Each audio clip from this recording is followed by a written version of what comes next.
Tu avais un projet, un rêve, une idée qui te donnait de l'énergie, qui te faisait vibrer, qui te réveillait le matin avec l'envie de conquérir le monde. Tu étais excité, tellement excité que tu ne pouvais pas le garder pour toi. Alors tu en as parlé. À tes amis, à ta famille, à tes collègues, sur les réseaux sociaux. Tu as annoncé ce que tu allais faire, tu as partagé tes plans, tu as décrit ton futur succès avec des détails précis. Et puis rien. Le projet est mort. L'énergie a disparu. La motivation s'est évaporée comme de l'eau sous le soleil. Tu ne sais pas exactement ce qui s'est passé, mais ce rêve qui te semblait si vivant est maintenant enterré quelque part avec tous tes autres projets avortés. Tu te reconnais? Ce n'est pas de la malchance. Ce n'est pas un manque de discipline. Ce n'est pas que ton idée était mauvaise. C'est que tu as ouvert la bouche quand tu aurais dû la fermer. Les Juifs prospères connaissent un secret que la plupart des gens ignorent complètement, le silence et la protection des projets. Chaque mot que tu prononces sur tes plans avant qu'ils ne soient réalisés est une fuite d'énergie, une invitation à l'échec, une porte ouverte à des forces que tu ne peux pas voir mais qui peuvent détruire tout ce que tu essaies de construire. Shalom, je suis le rabbin Joseph, et aujourd'hui je vais te révéler pourquoi parler de tes projets te condamne à l'échec, et comment le silence stratégique peut multiplier tes chances de réussite. Laisse-moi te poser une question directe et je veux que tu y répondes avec une honnêteté brutale. Combien de projets as-tu annoncés dans ta vie qui ne se sont jamais réalisés? Combien de fois as-tu dit « je vais créer une entreprise, je vais perdre du poids, je vais écrire un livre, je vais changer de carrière, je vais apprendre une nouvelle langue » et combien de ces annonces sont devenues réalité? Si tu es comme la plupart des gens, le ratio est catastrophique. Des dizaines d'annonces pour peut-être une ou deux réalisations. Et tu te demandes pourquoi. Tu te dis que tu manques de discipline, de motivation, de chance, de talent. Mais le Talmud identifie une cause complètement différente, tu as tué tes projets avec ta propre bouche. Il y a un enseignement ancien qui dit ceci, celui qui parle de ce qu'il va faire avant de le faire invite le mauvais œil sur son chemin. Ce concept du mauvais œil, ayin hara en hébreu, est souvent mal compris. Ce n'est pas de la superstition primitive, c'est une observation psychologique et spirituelle profonde sur la façon dont l'énergie fonctionne dans l'univers. Quand tu annonces tes projets, plusieurs choses se produisent simultanément, et aucune d'entre elles n'est bonne pour ta réussite. La première chose qui se produit quand tu parles de tes projets, c'est ce que j'appelle la satisfaction prématurée. Ton cerveau est une machine fascinante mais il a une faiblesse majeure, il ne fait pas bien la différence entre parler de faire quelque chose et réellement le faire. Quand tu annonces ton projet, quand tu reçois des félicitations, des encouragements, des réactions positives, ton cerveau libère de la dopamine, cette hormone du plaisir et de la récompense. Tu te sens bien, tu te sens accompli, tu te sens comme si tu avais déjà réussi. Et c'est exactement le problème. Tu reçois la récompense émotionnelle avant d'avoir fait le travail.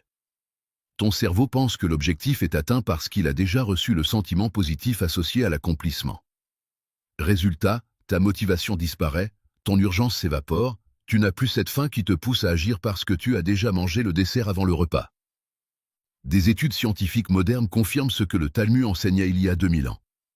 Les chercheurs ont découvert que les personnes qui annoncent leurs objectifs publiquement ont significativement moins de chances de les atteindre que celles qui gardent le silence.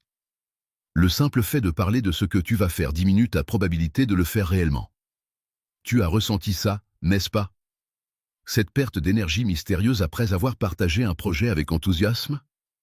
Ce n'était pas mystérieux du tout, c'était prévisible. Tu as donné ta récompense à ton cerveau avant qu'il l'ait méritée.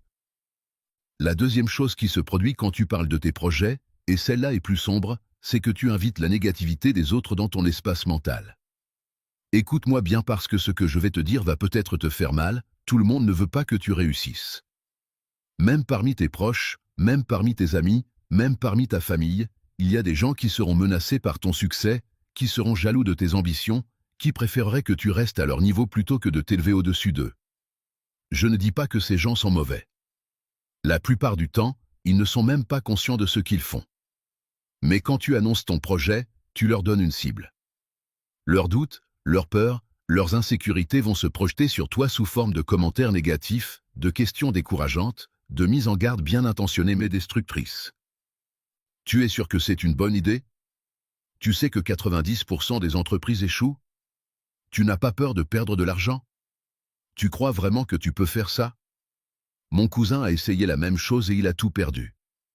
ces mots s'installent dans ton esprit comme des parasites. Ils créent du doute là où il y avait de la certitude.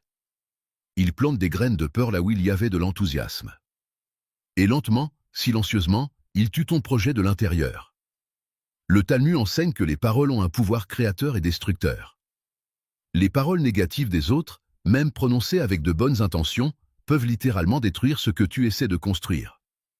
C'est pour ça que les sages recommandent le silence, pas parce que tu dois avoir honte de tes projets, mais parce que tu dois les protéger comme tu protégerais un nouveau-né fragile des éléments hostiles. La troisième chose qui se produit quand tu parles de tes projets, et c'est peut-être la plus destructrice de toutes, c'est que tu crées une pression artificielle qui déforme ton processus naturel de création.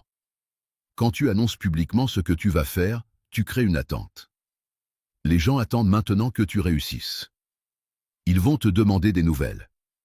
Ils vont suivre ta progression. Tu n'es plus libre d'échouer en silence, d'expérimenter, de changer de direction, d'abandonner une mauvaise idée pour en poursuivre une meilleure. Cette pression te force à continuer sur un chemin même quand tu devrais t'arrêter. Elle te force à maintenir une façade même quand tu devrais admettre que ça ne marche pas. Elle transforme ton projet d'une exploration joyeuse en une performance stressante où tu dois prouver quelque chose aux autres au lieu de simplement créer quelque chose pour toi-même. Les entrepreneurs les plus prospères que je connais, juifs ou non, partagent tous cette caractéristique. Ils travaillent en silence pendant des mois, parfois des années, avant d'annoncer quoi que ce soit. Ils construisent d'abord, ils montrent ensuite. Ils prouvent par les résultats, pas par les annonces. Quand ils ouvrent la bouche, c'est pour présenter quelque chose qui existe déjà, pas pour promettre quelque chose qui pourrait ne jamais exister. Le Talmud dit, ne parle pas de ce que tu vas faire, montre ce que tu as fait. Cette simple règle élimine la satisfaction prématurée, protège ton projet de la négativité des autres et te libère de la pression artificielle des attentes externes. Maintenant, laisse-moi te parler d'un concept profond de la Kabbale qui explique pourquoi le silence est si puissant dans le processus de création. Dans la tradition mystique juive, il y a une idée que chaque projet, chaque rêve, chaque création commence comme une graine spirituelle, une étincelle de potentiel pur. Cette graine est fragile, délicate, vulnérable. Elle a besoin d'obscurité pour germer, de silence pour grandir, de protection pour se développer. Pense à une vraie graine que tu plantes dans la terre. Est-ce que tu la déterres tous les jours pour voir si elle pousse? Est-ce que tu la montres à tout le monde avant qu'elle ait germé? Est-ce que tu exposes ses racines fragiles au soleil et au vent? Non, tu la laisses dans l'obscurité, dans le silence, dans la protection de la terre, jusqu'à ce qu'elle soit assez forte pour émerger d'elle-même.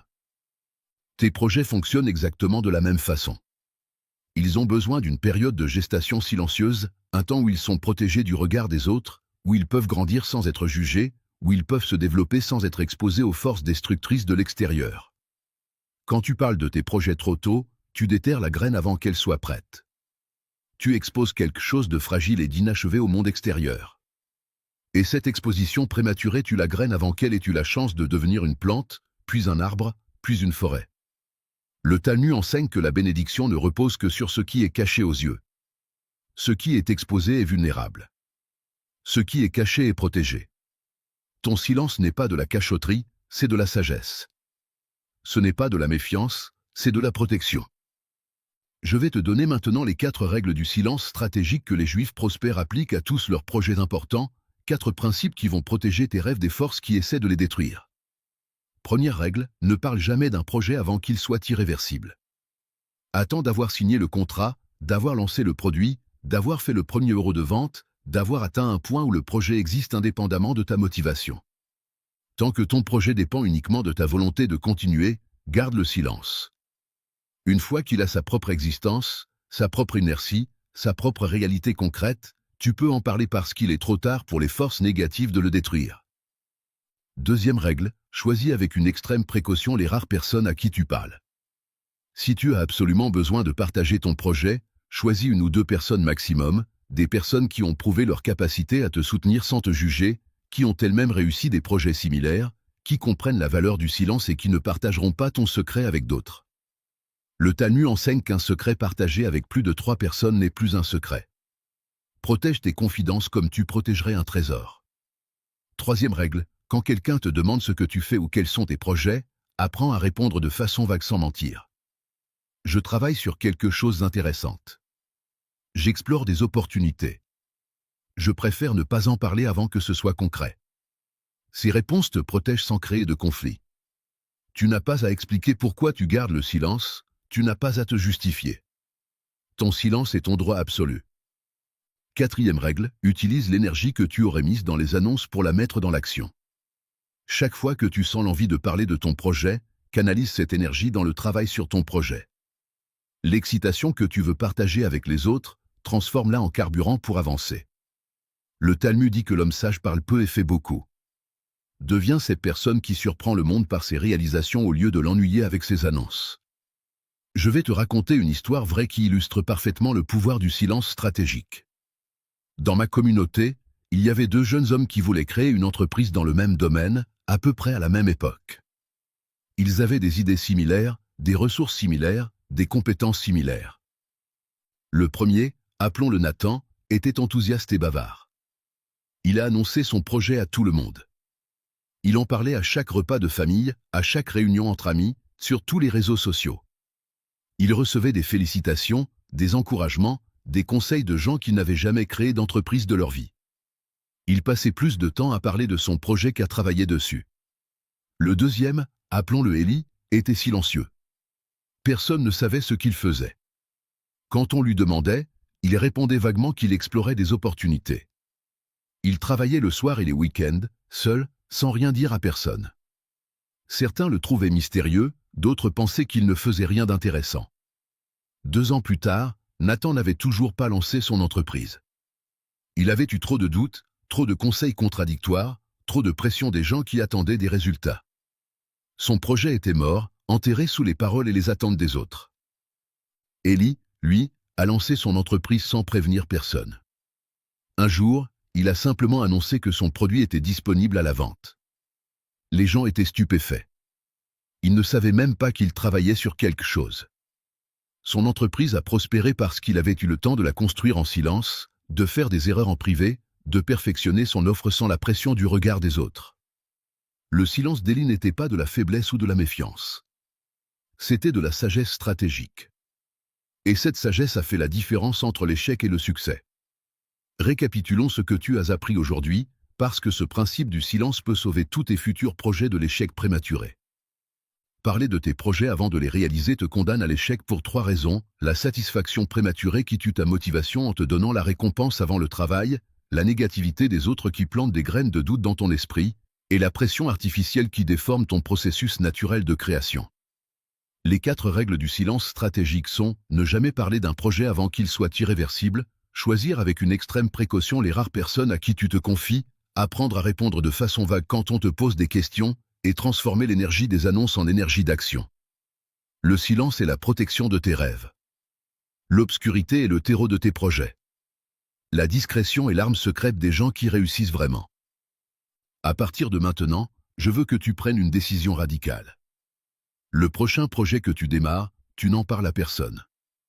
Pas à tes amis, pas à ta famille, pas sur les réseaux sociaux. Tu travailles en silence, tu construis en secret, tu perfectionnes dans l'ombre. Et un jour, quand ton projet sera réel, concret, impossible à arrêter, tu le révéleras au monde non pas comme une promesse mais comme un accomplissement. Ce jour-là, les gens seront surpris. Ils te demanderont comment tu as fait. Et tu pourras sourire en silence, parce que tu connaîtras le secret que la plupart des gens ne comprendront jamais, le pouvoir de se taire. Shalom, et que l'Éternel protège chaque projet que tu garderas dans le silence sacré.